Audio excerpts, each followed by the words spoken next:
Yeah good morning రిషిజీ, ఇద్దరు పెద్దలకు కూడా.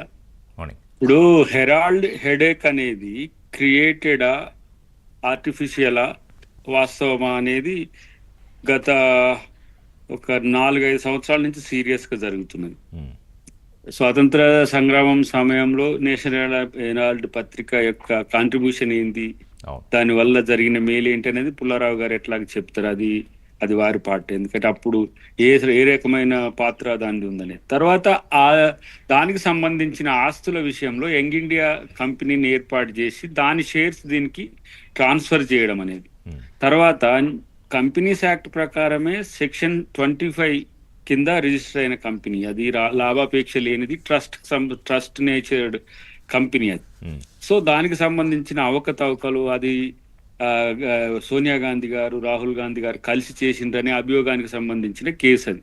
దానికి సంబంధించి ఇతర దేశాల నుంచి ఫండ్స్ వచ్చినాయి, కాబట్టి ఇదంతా కూడా దీంట్లో మనీ లాండరింగ్ జరిగింది, లేకపోతే ఆస్తి పంపకం జరిగింది అనే కోణం నుంచి అంటే నిబంధనలకు ఇది విరుద్ధంగా జరిగిందనేది అప్పుడు సుబ్రహ్మణ్యం స్వామి అనేది వేసిన పిటిషన్. అదొక ప్రైవేట్ ప్రాపర్టీ లెక్క, ప్రైవేట్ ప్రాపర్టీ లెక్క ట్రీట్ చేసి దాని మీద సుబ్రహ్మణ్య స్వామి సరే వారు ఇటుంటే అటు, అటుంటే ఇటు చేస్తారు, అది కామన్ థింగ్. సరే ఆయన దాంట్లో స్టాంటిటీ ఏందనే విషయంలో అది ప్రజలకు వదిలేద్దాం, లేకపోతే న్యూట్రలిస్టులకు వదిలేద్దాం. ఆయన ఎవరు ఎప్పుడు ఏం మాట్లాడితే దేనికి సంబంధించి ఏ నిక్కచ్చిగా ఉన్నారు ఏంటి అనే మీద నేను ఆయన క్రెడెన్షియల్స్ మీద మాట్లాడదలుచుకోలేదు.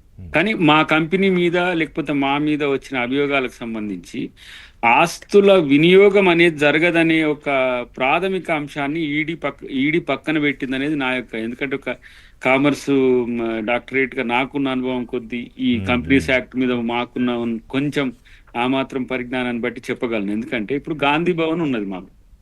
గాంధీ భవన్ అనేది అది భూదాన్ ట్రస్ట్ బోర్డుకు సంబంధించి, వినోబా ట్రస్ట్ కి సంబంధించిన వాళ్ళకు ఉన్నది. అది ₹1 మేము ప్రతి సంవత్సరం ప్రతి నెల మేము ₹1 కిరాయి ఇస్తాం. ఓకే. వాళ్ళు మాకు గిఫ్ట్ గా ఇచ్చినా కూడా అకార్డింగ్ టు ట్రస్ట్ నామ్స్ ప్రకారం ఎవరికైనా ఏ ఆస్తి అయినా బదలాయిస్తే దానికి సంబంధించిన ఆర్థిక లావాదేవీల లెక్క కూడా రాయాలి. అవును. అట్లనే దీనికి సంబంధించి కూడా నేషనల్ హెరాల్డ్ కానీ, లేదంటే ఇప్పుడు యంగ్ ఇండియాకి సంబంధించి కూడా అది కాంగ్రెస్ పార్టీకి సంబంధించింది. ఆ రోజు ఇప్పుడు మల్లికార్జున ఖర్గే గారి సమయంలో ఒక ప్రాపర్టీ కొన్నారు అనుకోండి, దానికి హెడెడ్ గా చీఫ్ గా వారిని ఉంటారు. అవును. ఆ సమయంలో ఆ యంగ్ ఇండియా ట్రాన్స్ఫర్ అయినప్పుడు సోనియా గాంధీ గారు ఉన్నారు కాబట్టి వారి పేరును, రాహుల్ గాంధీ పేరును జోడించి పెట్టిన మాట అందరికీ తెలిసిందే. దాని విషయంలో హెడేక్ గా ఏం భావిస్తలేదు పార్టీ. ఎందుకంటే దాన్ని ఎదుర్కోవడానికి సోనియా గాంధీ గారి బ్రేవ్ని ఒకసారి మీరు గమనిస్తే 2 years బ్యాక్ అనుకుంటా, మేము అప్పుడు తెలంగాణ ఇంకా పవర్ రాలేదు, వీళ్ళు మూడోసారి అధికారంలోకి రానప్పుడు అవును. వారికి ఏమంటాము, కరోనా వచ్చింది. కరోనా వచ్చిన తర్వాత ఈడీ ఆఫీసర్స్ తీసుకుపోతే మేము కూడా పోయినాం అక్కడికి. ఈడీ ఆఫీస్ దగ్గరికి పోయినాం. తర్వాత మా ఎంపీలను అరెస్ట్ చేస్తే ఆ పోలీస్ స్టేషన్ దగ్గర కూడా పోయి ఉంటుంది. ఆమె మీరు ఇప్పుడు టైం పాస్ చేయకండి, ఈ అంశంలో నన్ను పూర్తి స్థాయి విచారణ చేయండి, పూర్తి స్థాయి విచారణ ఎన్ని క్వశ్చన్స్ ఉన్నా ఈ రోజే అడిగి, ఒకవేళ క్రైమ్ గనుక కమిట్ అయినట్టు కనిపిస్తే మీరు కేసు చేయండి, అరెస్ట్ కూడా చేయండి అని చెప్పిందా. ఓకే. ఎందుకంటే దీనివల్ల పొలిటికల్ రక్కస్ క్రియేట్ కావాలి.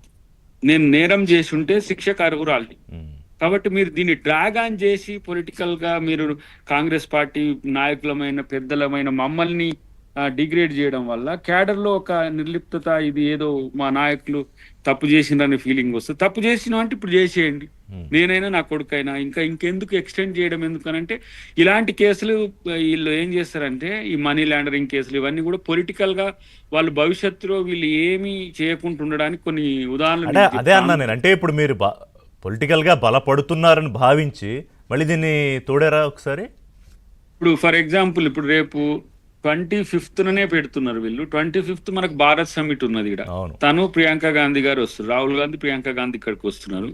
రేపు 18వ తారీఖు నాడు యుఎస్ లో ఉన్న ఒక యూనివర్సిటీలో మీటింగ్స్ ఉన్నాయి, ఇంపార్టెంట్ మీటింగ్స్, అంటే స్టూడెంట్స్ అంతా కూడా ఆర్గనైజ్ చేసి పిలుస్తున్న వాటికి పోకుంటుండడానికి. సరే ఇవి రెండు ఏదో రాజకీయంగా పెద్ద మలుపులైన అంశాలు కాకపోయినా ఇప్పుడు సీరియస్ గా మా కార్యాచరణ ఓబీసీలకు సంబంధించి పోబోతున్నది. ఎందుకంటే రేపు దేశవ్యాప్తంగా ఎట్లా ఓబీసీలకు చట్టసభలో రిజర్వేషన్లు అనేది ఒక పెద్ద నిర్ణయం తీసుకోపోతుంది. మొన్న కూడా ఏది బయోటెక్ లో అదే జరిగింది.